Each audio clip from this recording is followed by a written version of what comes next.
In early February 2025, tensions between the United States and Canada reached a boiling point when President Donald Trump announced steep tariffs on goods coming from Canada. His decision was sparked by concerns over illegal immigration and the growing problem of fentanyl trafficking into the U.S. As a result, Trump declared a hefty 25% tariff on all Canadian imports and a smaller 10% tariff on Canadian energy products, with plans for these measures to kick in on February 4, 2025. In retaliation, Canadian Prime Minister Justin Trudeau quickly fired back with plans for his own tariffs. He targeted $30 billion worth of American goods, imposing a 25% tax on items like American beer, wine, bourbon, fruits, clothing, sports gear, and household appliances. These tariffs were set to take effect the same day, with further plans to expand the tariffs to an additional $125 billion of U.S. goods after a 21-day public consultation period. After some heated talks between Trump and Trudeau, the two countries agreed to push back the tariff deadline by 30 days. In exchange, Canada agreed to step up its efforts on border security, including appointing a fentanyl czar and setting up a joint U.S.-Canada task force to tackle drug trafficking. Despite the temporary delay, the move left Canadians divided. Some people supported the new security measures, but others were worried about the economic fallout from the proposed tariffs. Economists cautioned that these new duties could cause prices to rise for everyday goods, throw off supply chains, and damage the long-standing trading relationship between the U.S. and Canada. As the situation evolves, Canada has been adjusting its oil export strategies to adapt to the new trade climate. With demand for Canadian oil rising, especially in Asian markets like China, companies like Trans Mountain, which runs a major oil pipeline, expect even more interest in their services, especially if the tariffs on energy products go into full effect. The situation is still in flux, and both nations are working hard to come to a lasting agreement before the 30-day window runs out.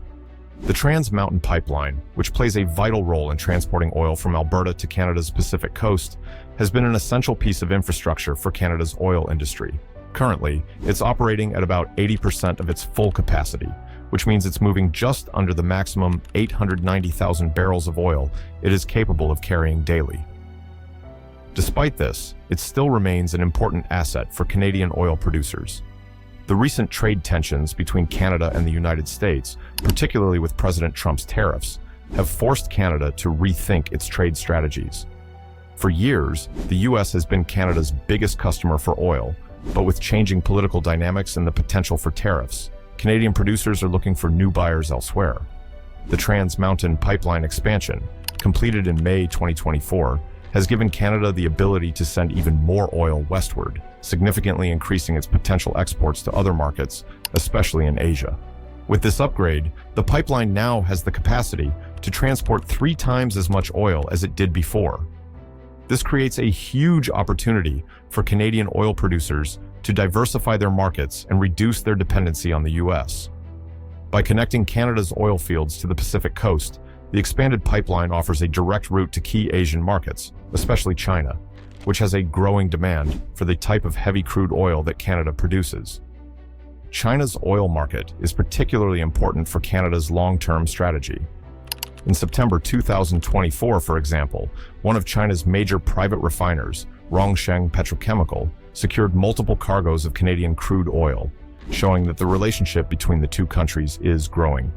Canada now has the chance to build a stronger business relationship with China, Japan, South Korea, and other countries in the region, further expanding its market reach.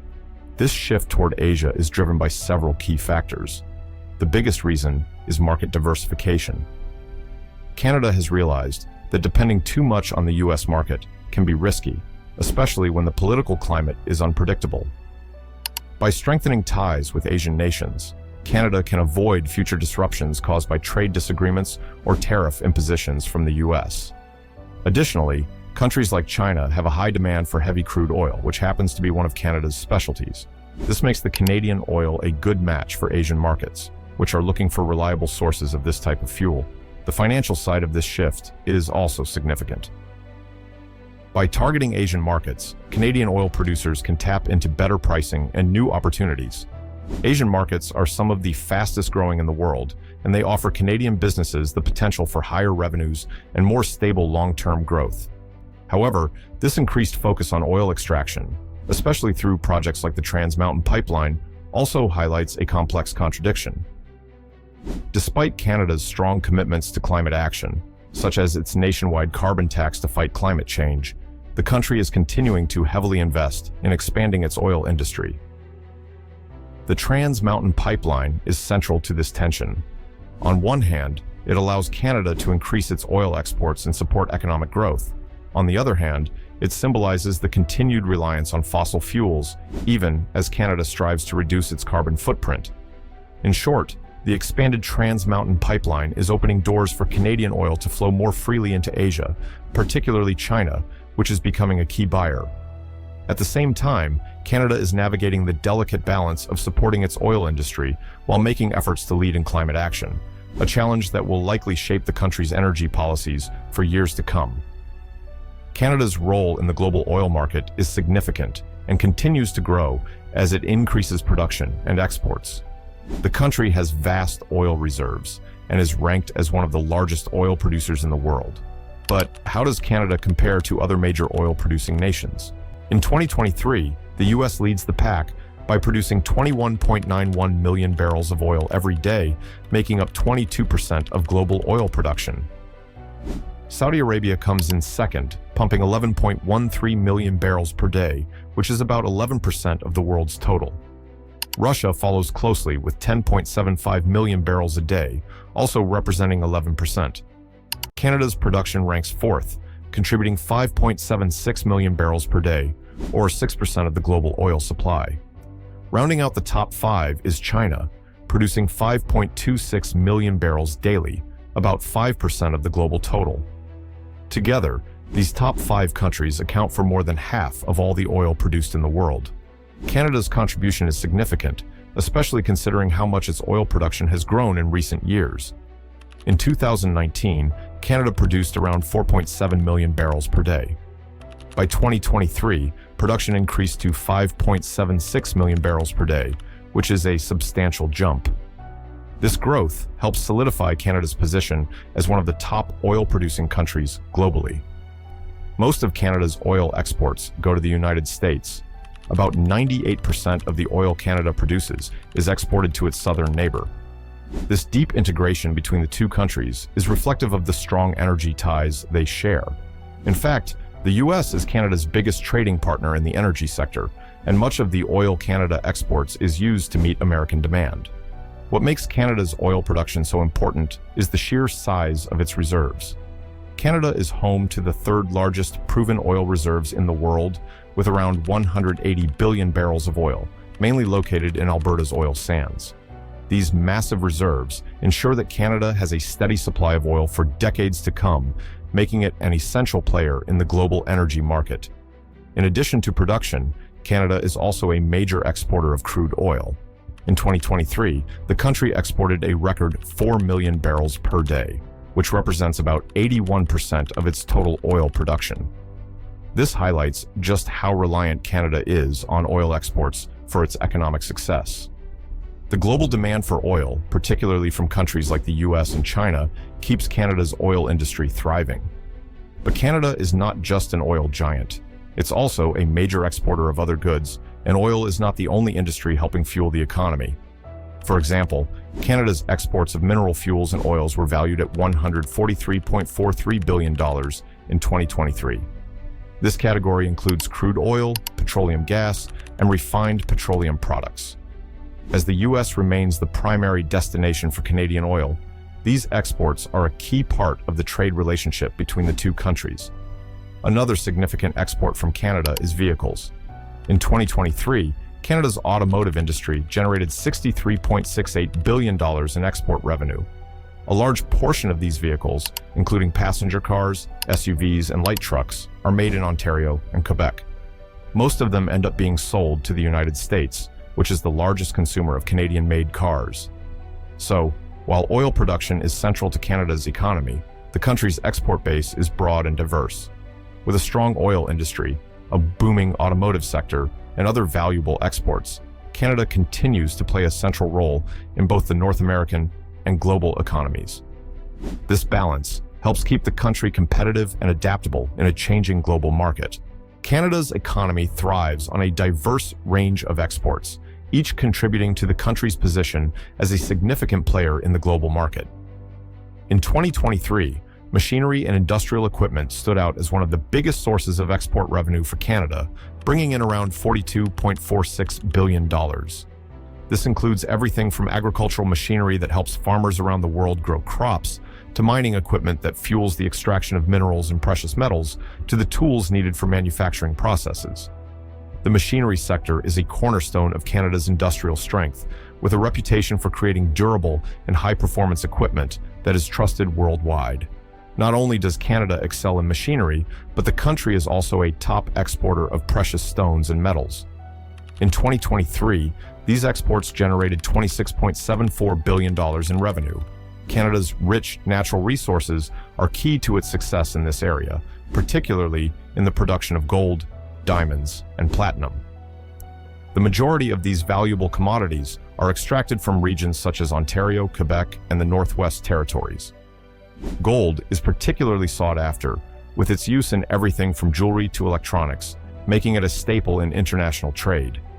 Canada's ability to supply these precious metals has made it a go-to source for countries across the globe, especially in markets like the United States, the United Kingdom, and Hong Kong, which rely on Canada for both luxury items and industrial applications.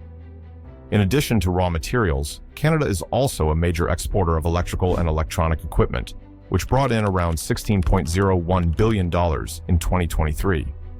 This category covers a wide variety of products, from consumer electronics like smartphones, televisions, and audio systems, to industrial devices used in telecommunications, robotics, and other high-tech sectors. As technology continues to advance, so does the demand for these products, and Canada's manufacturers are well-positioned to meet that demand. Much of this equipment is exported to the United States and Mexico, thanks to trade agreements like the Canada-United States-Mexico Agreement, CUSMA. This agreement helps facilitate smooth trade between the three countries, strengthening their economic ties and ensuring that Canada remains an integral part of North America's tech ecosystem. Beyond its ties to its neighbors, Canada has also nurtured an important trade relationship with China, which has become the country's second-largest trading partner. In 2022, Canada exported about $25.4 billion in goods to China, although the trade deficit between the two countries was significant, with imports from China reaching $62.1 billion. By 2023, Canadian exports to China had slightly decreased to $22.6 billion, but China remains an essential market for Canadian products. A key area of export to China is agriculture, with oilseeds and oleaginous fruits, like canola, being among the top commodities. In fact, in 2023, canola exports alone were valued at $3.84 billion, reflecting a remarkable 75% year-over-year growth. China's growing demand for these agricultural products aligns well with Canada's strengths in farming and resource management. These exports represent just a fraction of Canada's diverse economic output, which includes everything from forestry products to seafood, and underscores the country's ability to adapt to changing global demands. Whether it's the sophisticated machinery powering industries worldwide, the precious metals that fuel both luxury markets and technological innovation, or the agricultural exports meeting the needs of an expanding global population, Canada's role in the world economy is far-reaching and growing. As the global landscape continues to shift, Canada's economic diversity and resource abundance position the country well to maintain its status as a major global trading power. After China lifted its COVID-19 restrictions, businesses there began ramping up production, and demand for goods from other countries, including Canada, picked up. This was a major boost for Canadian industries, especially since market access for Canadian producers also became easier. It was like opening a gate to new opportunities for Canadian exports. For example, in the first quarter of 2023, Canada exported a massive $1.27 billion worth of canola. This wasn't just a small increase, it was a whopping 331.61% higher than the same period in the previous year. This spike shows how quickly demand can grow when markets reopen and restrictions are lifted. Other major exports from Canada also showed big growth. Metal ores, including those like iron and copper, brought in a total of $3.58 billion. Iron ore exports alone to China reached $2.5 billion, growing by 15.58% compared to the previous year. This is important because iron ore is crucial for China's steel production, which is key to the country's construction and manufacturing industries.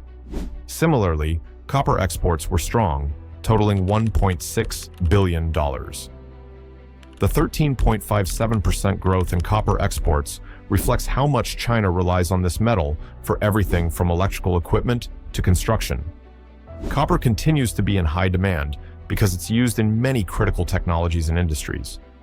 Another important category was mineral fuels and oils, totaling $2.4 billion. Coal was a significant part of this category. In 2023, Canada exported $3.04 billion worth of coal to China. While that number sounds impressive, it actually represents a 12.93% decrease from the previous year. The drop came because China started importing more coal from Australia again, which made the market more competitive for Canadian exporters. In addition to coal, Canada also exports other wood products like pulp, which are essential for China's massive paper and packaging industries. In 2023, chemical wood pulp exports were worth $2.21 billion, showing a steady but modest growth of 1.98%. This reflects China's ongoing need for raw materials to feed its huge demand for paper, especially as its population grows and the demand for packaging increases.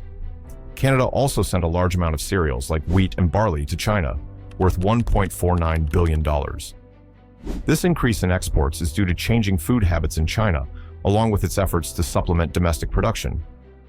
Over the past several years, cereal exports from Canada to China have been growing by 19% annually, showing a rising trend in China's need for Canadian grains. On the flip side, Canada is also importing a lot more from China. In 2022, imports from China hit a record high of about 100 billion Canadian dollars, a 16% increase from the year before. This shows how much deeper the economic relationship between the two countries is becoming. A large portion of these imports were consumer goods, which totaled 31 billion Canadian dollars. These include everything from electronics and clothing to toys and household items. Canada's demand for these goods continues to rise, making China a key supplier for Canadian businesses and consumers alike. In short, both countries are becoming increasingly tied together through trade. While Canada is supplying China with valuable resources like metals, wood products, and food, it is also relying heavily on China for a wide range of goods that keep Canadian consumers and businesses supplied. The relationship between Canada and China is not just about raw materials, but about a complex exchange of goods that benefit both economies. When you think about what Canada imports from China, it's clear that the list is pretty diverse. China sends over all kinds of goods, anything from everyday household items and clothes to personal care products.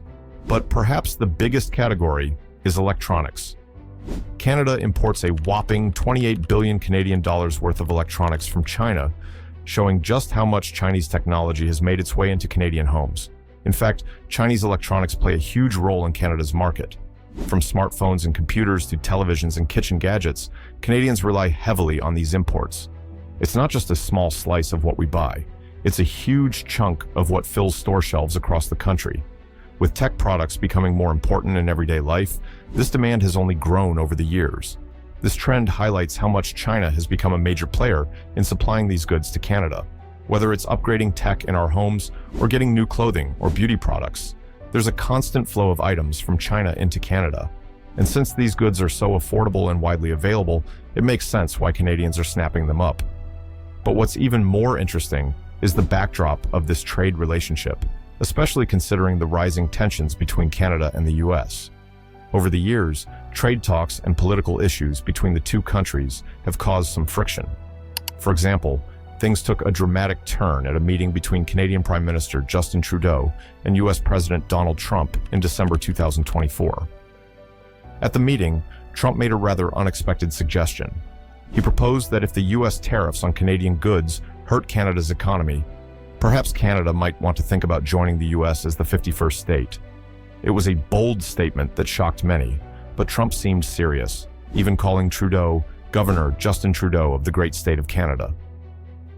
He wasn't shy about expressing interest in continuing talks about tariffs and trade agreements between the two countries. Fast forward a little bit, and things started to escalate again. By early 2025, tensions between the US and Canada were back in the spotlight, mostly due to more comments from Trump. His administration pushed for even heavier tariffs on Canadian products, which led to a fresh round of disagreements. On top of that, Trump kept mentioning the idea that Canada should join the US as a state, further fueling the tension between the two neighbors. These comments and policies made many people question what the future of the US-Canada relationship might look like. Would Canada continue to trade with the US in the same way? Would they find a way to resolve these differences, or was this the beginning of a bigger shift in trade and politics between the two countries?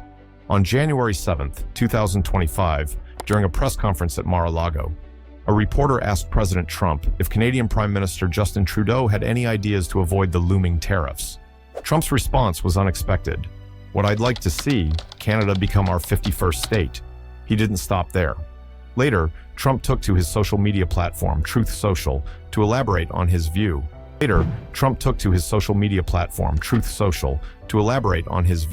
He posted, "We pay hundreds of billions of dollars to subsidize Canada. Why?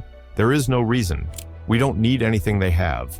We have unlimited energy, should make our own cars, and have more lumber than we can ever use." Trump argued that without this financial help from the US, Canada wouldn't be able to survive as an independent country. He suggested that joining the US as the 51st state would benefit Canada, claiming it would lead to lower taxes, better military protection, and no tariffs. But those comments weren't the only ones that added fuel to the fire.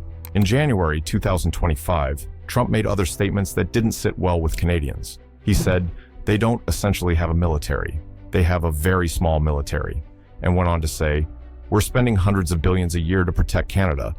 He also criticized Canada for what he described as a ban on US banks, questioning, "What's that all about?" Around the same time, Trump's administration decided to impose a 25% tariff on Canadian goods and a 10% tariff on energy exports. The US government justified these moves, claiming they were necessary to address issues like illegal immigration and drug trafficking. Trump's comments sparked controversy and created tension between the US and Canada. But were his claims accurate? Many experts and fact-checkers have challenged Trump's claim that the US is subsidizing Canada to the tune of hundreds of billions of dollars each year. In fact, this argument appears to be based on a misunderstanding of trade deficits. In 2024, the US actually ran a trade deficit with Canada, mainly because it imports large amounts of Canadian oil. A trade deficit doesn't imply that one country is financially supporting the other. Instead, it simply means that one country, in this case the US, is buying more from the other, Canada, than it is selling to them. This situation reflects how markets work, how consumer demand plays out, and how business decisions are made. It's not a case of one country giving money to the other. The trading relationship between Canada and the US is incredibly important for both nations. For example, in 2023, Canada sent 77% of its goods to the US, while importing almost half of its goods from there. This makes the US and Canada each other's largest trading partners. These exchanges are more than just numbers on a page. They help keep millions of jobs in both countries and play a big role in the economies of both. Every time goods and services are exchanged, it creates economic value that flows between these two countries, helping businesses grow and workers get paid. The US also benefits a lot from its trade with Canada. Canada is by far the largest energy supplier to the US, providing things like crude oil, natural gas, and electricity. Without this supply, many industries in the US would struggle to keep running. This energy trade is a massive part of the US economy. An interesting factor here is the population difference between the two countries. The US is home to about 339 million people in 2024, while Canada has around 40 million people. That's a huge gap. Because the US has so many more people, there's naturally a bigger demand for goods, services, and products. This increased demand means the US needs to import more, and that's why the US imports more from Canada than it exports there. This results in a trade deficit for the US, but this isn't about Canada getting free money. It's simply about the scale of the two countries and the natural flow of trade. Now, let's clear up another point about US banks in Canada. Former President Trump claimed that US banks aren't allowed to do business in Canada, but this statement is misleading. In fact, American banks have been working in Canada for decades. The main reason you might think they aren't allowed to operate is because of Canada's strong banking regulations, which are some of the strictest in the world. These rules exist to keep Canada's financial system safe, and they apply equally to both Canadian and foreign banks. There are two main ways U.S. banks can operate in Canada. One way is by setting up Scheduled II banks. These are branches of foreign banks that can offer full banking services, including accepting deposits, making loans, and offering investment products. Well-known U.S. banks like Citibank and JP Morgan have these types of branches in Canada. These banks are fully integrated into the Canadian banking system, providing services for Canadians and businesses alike. The second way is through Scheduled III banks. These branches focus mainly on corporate banking, investment banking, and other specialized financial services. U.S. giants like Bank of America and Wells Fargo have branches under this category. These types of banks help businesses with large-scale financing,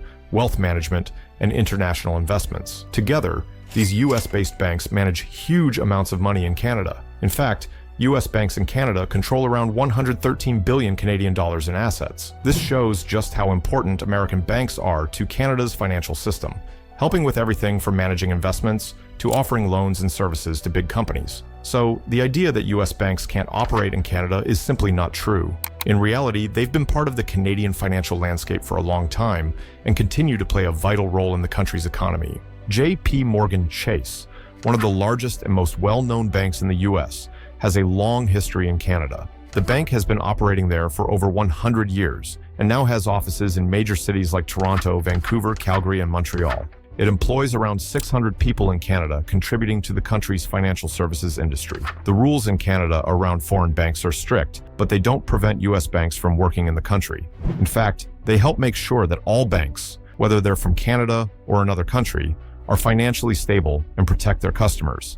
These regulations are designed to ensure that banks are reliable and trustworthy, and it's one reason why Canada's banking system is known to be one of the safest in the world. So, when President Trump made the claim that U.S. banks couldn't operate in Canada, it was simply not true.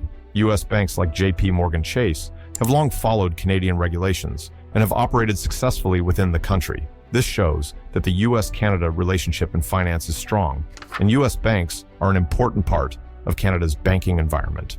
When it comes to the issue of drug trafficking, particularly fentanyl, President Trump has repeatedly said that Canada is a big source of the drug being smuggled into the U.S. He used this as one of the reasons to impose tariffs on Canadian goods, arguing that the U.S. needed to take action against drug trafficking from its northern neighbor. While there is some truth to the idea that fentanyl has been produced in Canada, it's important to recognize that the majority of fentanyl that enters the U.S. actually comes from Mexico, not Canada. Mexican drug cartels are the main producers of fentanyl. They manufacture the drug using chemicals that are often shipped in from China, and then they smuggle it across the U.S.-Mexico border into the United States. This has been a long-standing issue for U.S. law enforcement. While Canada has seen some fentanyl production, particularly in places like British Columbia, this represents a much smaller part of the overall drug problem. Canadian authorities have also identified instances of fentanyl production within their borders, and they do work to stop illegal drug trafficking. However, the data shows that most fentanyl seizures occur at the southern border between the U.S. and Mexico. The U.S.-Canada border, while it's not immune to smuggling, plays a much smaller role in the flow of fentanyl into the U.S. law enforcement agencies, both in the U.S. and Canada, are constantly working to stop the flow of illegal drugs. But the evidence points to the southern border as the primary route for fentanyl smuggling.